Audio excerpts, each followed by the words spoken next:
Welcome back, everybody. It's time for another installment of Friday Q&A. But before we do that, I want to say a massive thank you to everybody who has subscribed and supported the channel since its inception, because I just crossed 40,000 subscribers, which is mind-blowing. I realized that 39,999 of them are there because of this guy, so I thought it would be fitting to get the cat on there. So yeah, I'm literally blown away. Thank you so much to everybody out there who has gone on to check out the music that I make with Ragdoll. That means the world to me. I'm pretty much at a loss for words. 40,000, amazing. We should keep going, shouldn't we? Alrighty, let's answer some questions now. You want to get out of here, don't you? Typical. That was pretty convenient. It actually let me change my camera battery, which I'm going to need because I've got quite a few questions to plow through this week. As always, if you have questions for next week's Q&A, please get them in the comments below, or you can write to me on Instagram or on Facebook. Don't write to me on Facebook though, because I never check it and it takes me ages to get back to people. Seeing as this has the whole retrospective feel to it, seeing I've crossed a, I guess, significant subscriber milestone, I want to talk about some of my favorite videos that I've made, because this is a general question which pops up. What sort of content do I actually like to make, and what are the most fun types of videos to do? And my whole mantra with this channel is that I just make stuff that I want to make. That's it. So all the videos are generally pretty fun.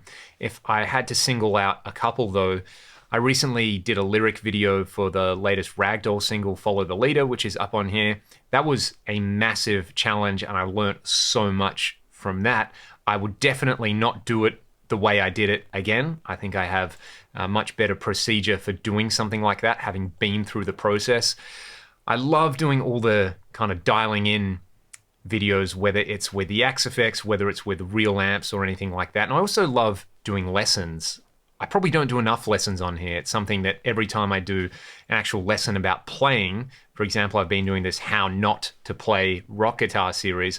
I love it. I love every second of it. I've been teaching for a long time and it's something that I get a real kick out of. So that's probably something that you're going to see a little bit more of, just general guitar tips, whether they're, shred techniques or whether they're, kind of basic stuff like vibrato and bending or those kind of things. So if you have suggestions for things you would like to see, let me know in the video comments in the video, because that's where you put the comments for the video in the video comments. That makes sense. I've been doing this for a long time. I should know that. Nevertheless, they're probably my favorite of the favorite types of videos. And of course, any video in which I can put my cat, because really, that's why I'm doing this. Following on from that, the biggest lessons that I've learned. Be prepared.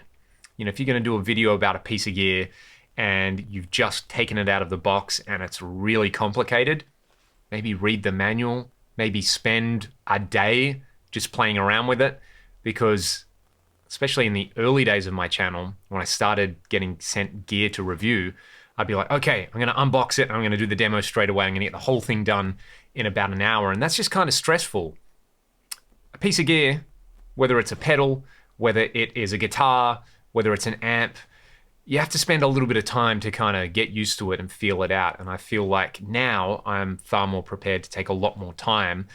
I get excited, obviously, when I get a new piece of gear, and I like communicating that, but I find now I like to, let stuff sit around and marinate a little bit before I get into doing an actual video. The other thing as well in terms of preparation is having a convenient workflow. And that's just something that's developed over time. For example, I have my microphone always set up. I have my camera in pretty much the same place that I can, move easily. I have a Pro Tools session ready to go so that I can record my voice and my guitar if I'm doing guitar stuff. So that kind of level. I also have a notebook and a pen, and I write things down when I have ideas or when I see questions. I actually write them down, and I find that that process of writing stuff down and diarizing things and all that kind of stuff really helps with the whole thought process, especially if I'm sitting there and I want to do, say, an Axe Effects tutorial and I want to cover a bunch of things.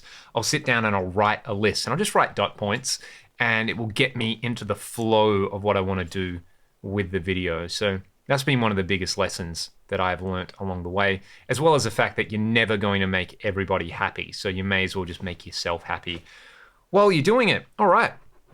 There's the whole retrospective YouTube related stuff. That's some good water. Let's talk about gear. And this one comes from my buddy Shane Williams. If I was to spec out a custom Warmouth style guitar, what would I go with specs wise, body wise? You guys have seen my Yngwie signature Strat that has the Warmouth body. You've probably also seen my Warmouth Telly on the channel, which is a guitar that I built about 9 years ago, I want to say, completely from Warmouth parts. But I think if I was going to do one now, I would want it to hit a particular space that I don't have. And at the moment, I don't have a baritone guitar. And I think I really want a baritone guitar. So I would probably do one of their baritone Strat or Telly conversion necks. Shane also asked about whether I like, you know, bone or tusk or graphite or anything for nuts and a bunch of other specs. I like stainless steel. Stainless steel frets are cool. I think I'm a bone nut guy. Tim over at MT Guitars has set up a bunch of my guitars with bone nuts, and whether it's because he's fantastic at setups or whether it's just because about the bone in the nut, that kind of sounds funny. But they've been really consistent tuning wise, so I've been pretty happy with that. So it would be pretty vanilla. It would be a baritone in a solid color, probably with a humbucker in the bridge, probably with a Strat single coil in the neck and a 3-way switch and stainless steel frets. I like big frets and I like a pretty flat radius, preferably a compound radius on something like that. And yeah, I think that would fill a pretty cool ecological niche here in my guitar collection. Maybe it would be a Telly style body, but with the tummy cut, but with a big Strat style headstock. You can see I'm getting carried away with this already. I'll probably just have to do it at some point. So as always, if that's something you guys want to see or you're interested in, let me know in the comments. So that also answers another question that I got about fretboard radius and specs. I'm not super fussy, but the guitars that I've played with compound radiuses, I have compound radii, I've absolutely loved. But my PRS just has kind of like a standard 12-inch radius, and it's amazing. So I suspect it's just because that's a well-built guitar and the whole is more than the sum of the parts in that case. But yeah, I'm not super fussy about any of these things. And strings and picks, this always comes up. I use these picks, the Jazz 3, the 1.35, really, really good. I don't drop them much, which I like. And strings, Elixir NanoWeb 10 to 52. I'm going to put affiliate links in the video description so that if you guys want to get these and try them, I can earn like 3 cents from the sale. So they will be in the video description and every video description from now on. So that if you're interested in the type of strings or picks that I use, you can find out easily. Righto, moving straight along. You can probably see a guitar just about there. That one? No, not that one. That one. It's a Hamer. It's got a custom paint job by Ormsby Guitars, and it has 070 on it. The custom paint job was done for the previous owner, and it's kind of got a Soviet fighter pilot jet theme. Apparently, the person who had it made, they had Russian heritage or something like that, so they wanted that kind of fighter plane thing with it. And it says 070, and I'll be honest, I never noticed that it said 070, so the person who pointed that out, I learned something new about my guitar this week. But yeah, it's just a custom paint job, and I've never really thought about it that much. Yeah, where are we with these questions? We've talked about the Warmouth, we've talked about the softboxes, the lights. Have we talked about the lights? No. These are Niwa, I think that's how you say it. They're just softboxes from Amazon. My wife got them for me for my birthday one year, and honestly, probably one of the best gifts I've ever got. She absolutely nailed it. And I will also put an Amazon affiliate link because apparently this is a thing you do. I'm fully selling out now. I've got my 40K. Everything's going to be an affiliate link from now on, and I will hopefully be making thousands of cents out of it in no time. Right. How many external pedals can you connect to the Fractal FM3? And what is the looper time? I don't know what the looper time is off the top of my head, but I do have a very handy resource right here, which is the Fractal Audio Wiki. So if you go wiki.fractalaudio.com, thanks to the amazing Alex, aka Yek, for all the hard work he does here, let's look up looper time. I realize you guys can't see the screen at the moment, but I'm assuming this is going to take me to all the stuff I want to know about the looper. So it says the looper block. You can read all about it. And then there's a subsection for the FM3, same as the AxeFX3, but with less looping time. Well, the AxeFX3 can do over 5 minutes. I feel like I read somewhere that it's 4 minutes with the FM3. The AX8 can do 4 minutes in mono and 2 minutes in stereo, so plenty. I've never ever had to do more than like a 30-second loop, and that's for making kind of weird ambient sounds. So yeah, the Fractal wiki, amazing. Go and read it. It's a far more reliable resource than I am anyway. The number of external pedals, there is 2 sets of ins and outs on the FM3. So the AX8 kind of had an alternative output which you could use like an effects loop. The FM3 is like the AxeFX3 where you have input 1, input 2, output 2, and there's stereo. So if you're really clever, I guess you could use output and input 2 as 2 mono effects loops if you wanted separate things, but it can also act as essentially like a stereo effects loop. And I guess you can put as many pedals as you like in there, but I'm guessing you're thinking of it like a looper. What I would do, and I need to do a video about this, I'm going to try and do it next week, just some kind of cool pedals to run with it.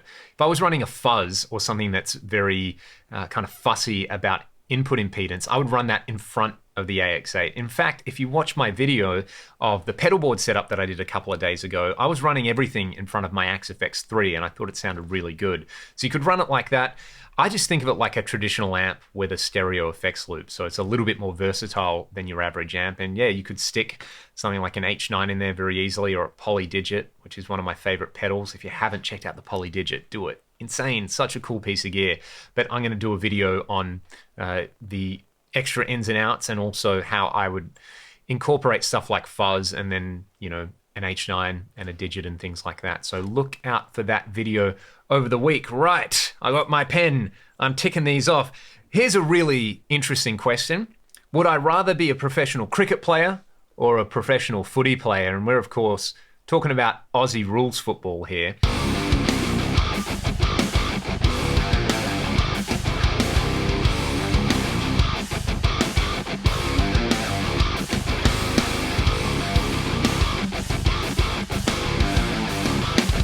I played both sports as a kid. I bowled off spin and was a bit of a blocker when it came to playing cricket. I think I really wanted to be Mark Waugh.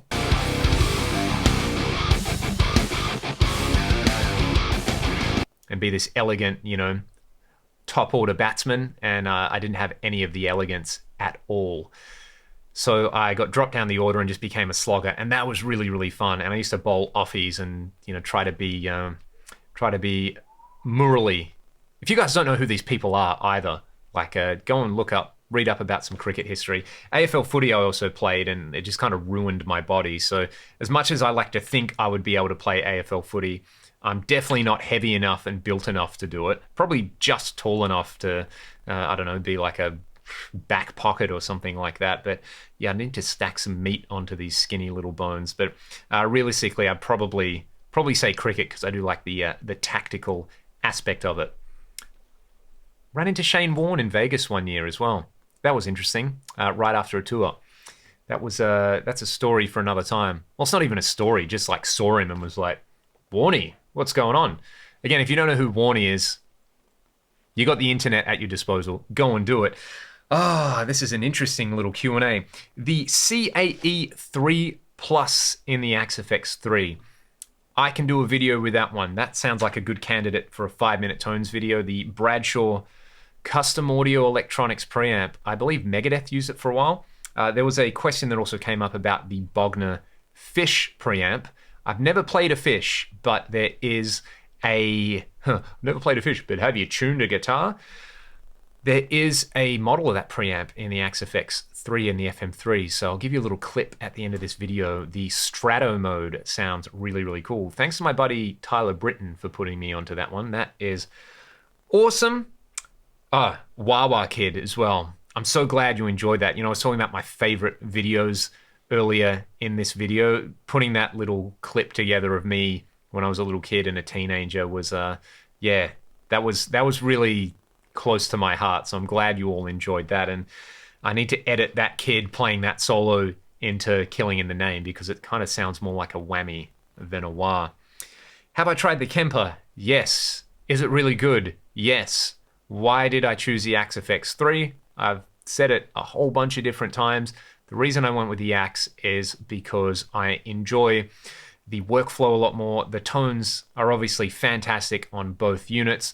I like the Fractal component by component modeling technology where, for example, if I want to take a plexi and I want to install a Jose style saturation switch, I can do it in the Axe FX3. Go and watch my 5-minute tones on that. So I like it. It's just kind of like a blank canvas for creativity with effects and routing. So that's why I went with it. If you went with the Kemper, well done. If you enjoy it, well done. They're amazing units. All this current generation of guitar modeling devices and amplifiers and effects pedals. We're living in the golden years, to paraphrase Bruce Dickinson. And look at this. One more question. One more question here. If there's nobody home, would I rather play my Axe FX or would I rather crank a 100 watt amp? If you've seen my video with a JCM 800 with all the knobs on 10, it felt uncomfortable to be in front of that thing. And that's not really a thing I enjoy. I would much rather focus on making music and having tones which are appropriate in a song. So I try to do that. So I'd probably go with the Axe, which is, I'd never thought I would say that, but it's so good now and it's so satisfying.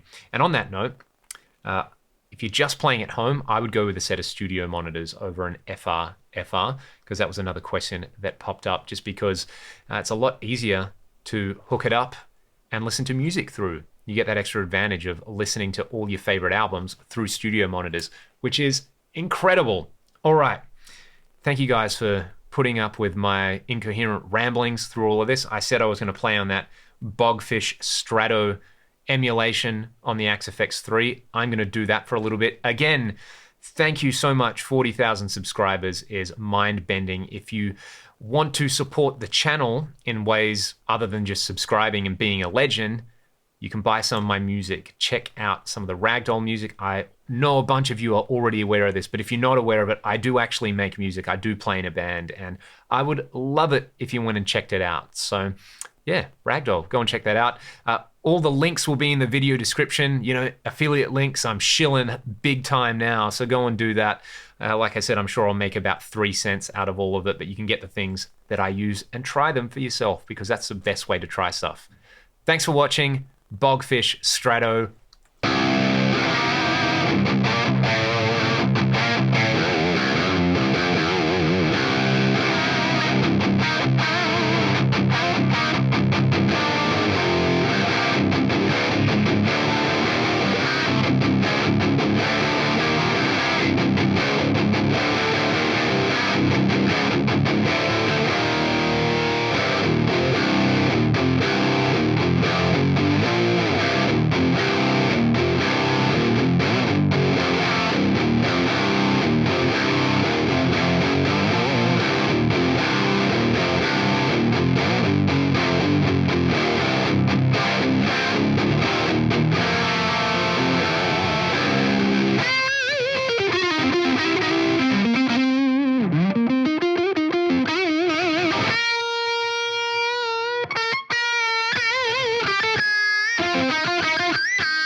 So what do you think about 40K, mate? You don't care, do you?